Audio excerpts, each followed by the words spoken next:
This is Lyric Birdscapes, an exhibition at the Jule Museum that pairs work from our John James Audubon collection with poems.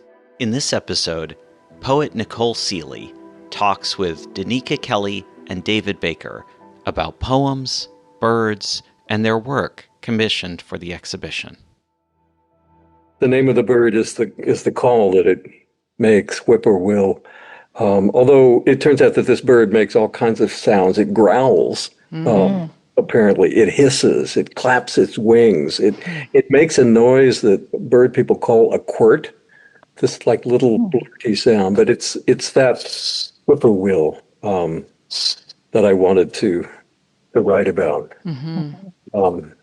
Anyway, it's a bird that's dear to me because it's a bird that I grew up with back in Missouri. I'm from a little town in central Missouri, and my dad would take me fishing. I mean, I'm 10 years old, fishing down along a little river called the Morrow River, and we'd stay up all night and run up and down the banks of this river, checking our fishing lines, our bank lines, and our trout lines. And one of the accompaniments for these fishing trips was the sound of the whippoorwills. Sometimes my dad would go out and check these lines by himself. Sometimes he would take me with him.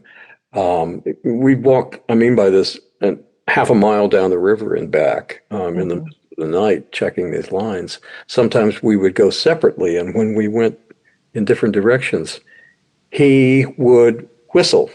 I can't whistle. He could whistle. And he did the whippoorwill sound so that I would know where he was, that I could find him if I was lost or if I needed to go check him out. So that's part of the backstory here, I guess. I don't know. But I'll read it. This is Whippoorwill. His way of saying, "Where are you?" Night jars along the little river. The woods so deep, so many stars. His whistle was their song. Through the night, the tent, saying, "Where are you?"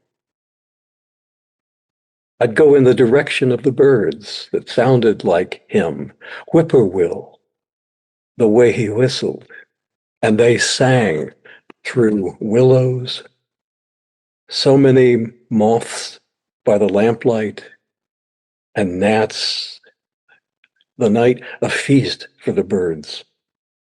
I know them by their other name, Antrostomus vociferus.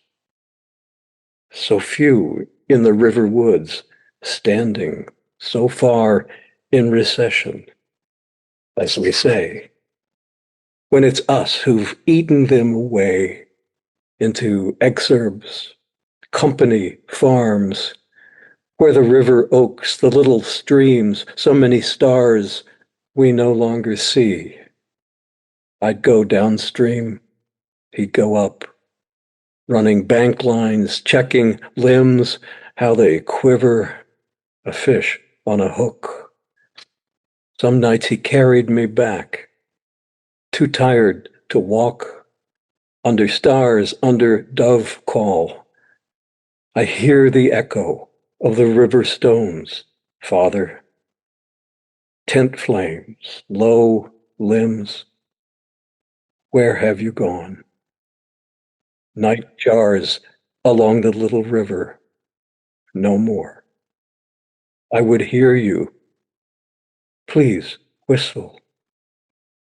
Who was Will? What did the poor boy do?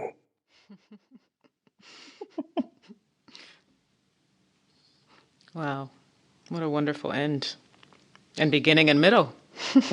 What a wonderful poem. We There were just so many moments where I had like just absolute chills. Chills, that's good. Yeah, just like it's so full of feeling, and it's like it's a poem that's like moving in time and calling back in time, not just to the father, but also to a landscape that doesn't exist anymore. Yeah, that's the complaint that he ended up going with in the poem. There are lots of complaints that I have about Audubon, but I didn't go there as much as I tried to go to some. We've lost. Don't get me started. 8% of the population of whippoorwills in the last 50 years. The woods are gone because of pesticides and because of over farming and over forest cutting, all of that. So it's that old impulse in the poem, the ubi sunt motif, where have they gone? It's like my father's whistle, like, where are you? But the whole sorrow of loss, of losing a world. I don't know. The more you try to explain a poem, the stupider you sound. I should be quiet.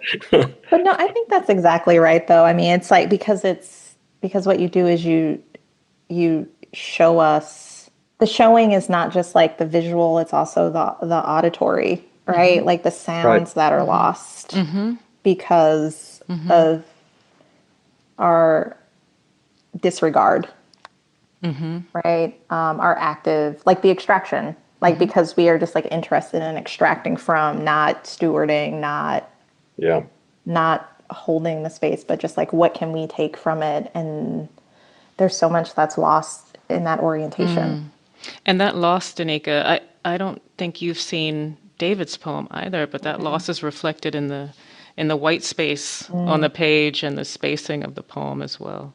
Yeah. And then you have that humor at the poem's end. Who was Will? What did the poor boy do? Wow. Thank you, David. Yes, thank you.